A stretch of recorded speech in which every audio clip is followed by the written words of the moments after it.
चांदी, एक ऐसा नाम जो आजकल हर किसी की जुबान पर है।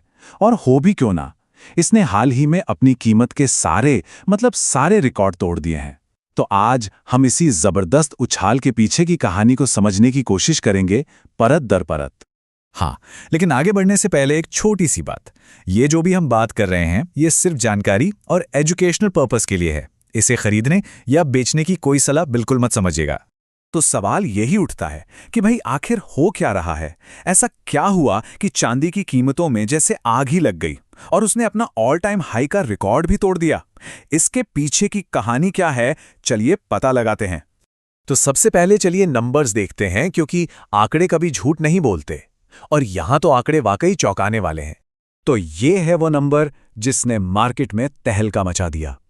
3,04,087 रुपए प्रति किलोग्राम।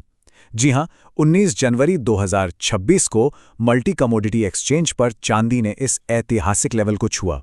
यह सिर्फ एक कीमत नहीं है, ये कह सकते हैं एक माइलस्टोन है। अब ये उछाल कितना बड़ा है, ये समझने के लिए जरा इस चार्ट पर नजर डालिए। सिर्फ एक साल में 206% की बढ़ोतरी। मतलब आसान भाषा में समझे तो अगर किसी ने साल भर पहले 1 लाख रुपए लगाए होते तो आज वो 3 लाख से भी ज्यादा बन गए होते। ये कोई मामूली तेजी नहीं है। और हां, ये सब कुछ कोई रातों रात नहीं हुआ। इसकी शुरुआत हुई थी अक्टूबर 2025 से, और फिर देखते ही देखते बस कुछ ही महीनों के अंदर इसने एक ऐसी जबरदस्त रफ्तार पकड़ी कि सब देखते रह गए। तो सवाल ये है कि इस अविश्वसनीय रैली के पीछे है कौन? कौन सी ताकतें इसे चला रही हैं? वेल, इसका जवाब छिपा है चांदी की डबल रोल वाली जिंदगी में। जी हां, मार्केट में चांदी एक नहीं बल्कि 2 बिल्कुल अलग अलग किरदार निभा रही है। एक तरफ तो ये है एक सेफ हेवन एसेट। मतलब जब भी दुनिया में कोई टेंशन बढ़ती है, चाहे वो इकोनॉमिक हो या पॉलिटिकल, तो इन्वेस्टर्स भागकर चांदी जैसी सुरक्षित चीजों में पैसा लगाते हैं। और दूसरी तरफ ये एक इंडस्ट्रियल वर्कहॉर्स है। मतलब उद्योगों की, इंडस्ट्री की रीढ़ की हड्डी। और सबसे दिलचस्प बात पता है क्या है? ये दोनों ही डिमांड एक ही साथ एक ही वक्त पर मार्केट में आ गई हैं।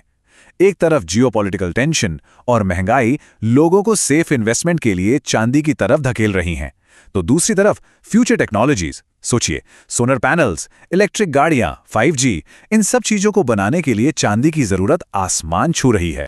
तो जब डिमांड इतनी जबरदस्त है तो इसका असर सप्लाई पर पड़ना तो लाजमी है। आइए देखते हैं कि इस डबल डिमांड का ग्लोबल सप्लाई चेन पर क्या असर हो रहा है।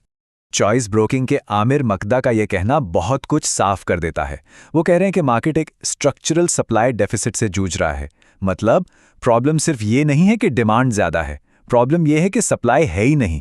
चीन जैसे देशों ने एक्सपोर्ट पर लगाम लगा दी है, नई माइनिंग हो नहीं रही, और नतीजा इन्वेंट्री यानी जो स्टॉक है वो तेजी से घट रहा है।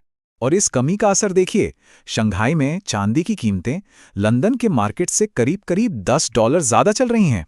ये जो प्राइस गैप है ना, ये साफ साफ दिखा रहा है कि सप्लाई चेन पर कितना जबरदस्त प्रेशर है, खासकर चीन जैसी जगहों पर।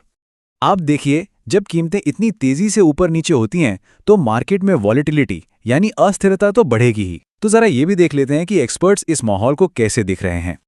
कुछ टेक्निकल एनालिस्ट चार्ट्स पर एक रेड फ्लैग की तरफ इशारा कर रहे हैं। इसे कहते हैं RSI बेयरिश डाइवर्जेंस। अब ये थोड़ा टेक्निकल है, पर इसका सीधा सा मतलब ये है कि हो सकता है, सिर्फ हो सकता है कि ये जो ऊपर जाने की रफ्तार है वो थोड़ी कमजोर पड़ रही हो। एक तरह की चेतावनी है ये। तो यहां पर 2 अलग अलग तरह की सोच सामने आती है। VT मार्केट के जस्टिन खू जैसे एक्सपर्ट्स का मानना है कि जो शॉर्ट टर्म ट्रेडर्स हैं उनके लिए इन लेवल्स पर प्रॉफिट बुकिंग करना लॉजिकल हो सकता है, लेकिन जो लॉन्ग टर्म इन्वेस्टर्स हैं उनके लिए चांदी अब भी महंगाई और मार्केट की अनिश्चितता के खिलाफ एक मजबूत ढाल बनी हुई है। एक और नजरिया जो सामने आ रहा है वो है सावधानी बरतने का। मतलब इस तरह के वॉलेटाइल मार्केट में एक साथ आक्रामक खरीदारी करने की जगह एक स्टैगर्ड अप्रोच अपनाना, यानी धीरे धीरे किश्तों में।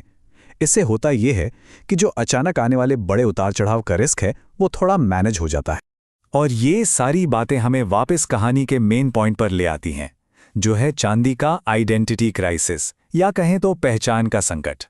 तो देखिए, चांदी एक तरह से दोराहे पर खड़ी है। एक तरफ उसे खींचा जा रहा है एक safe stable store of value बनने के लिए, और दूसरी तरफ उसे खींचा जा रहा है एक इंडस्ट्रियल कमोडिटी के तौर पर जो हमारी बदलती दुनिया की ज़रूरतों को पूरा करने के लिए कह सकते हैं कि कंज्यूम हो रही है। और यहीं पर एक बड़ा सवाल खड़ा होता है, दो इतनी शक्तिशाली ताकतें इसे दो अलग अलग दिशाओं में खींच रही हैं, तो क्या चांदी का भविष्य स्थिर होगा या फिर यह लगातार चलने वाली खींचतान और अस्थिरता ही इसकी नई हकीकत बन जाएगी? ये सवाल वाकई सोचने पर मजबूर करता है। रिस्क सिर्फ मार्केट में होता है, प्लानिंग में नहीं। DGN कैपिटल मैनेजमेंट के साथ स्टॉक मार्केट, म्यूचुअल फंड और insurance. AMFI IRDAI certified. Your success our priority.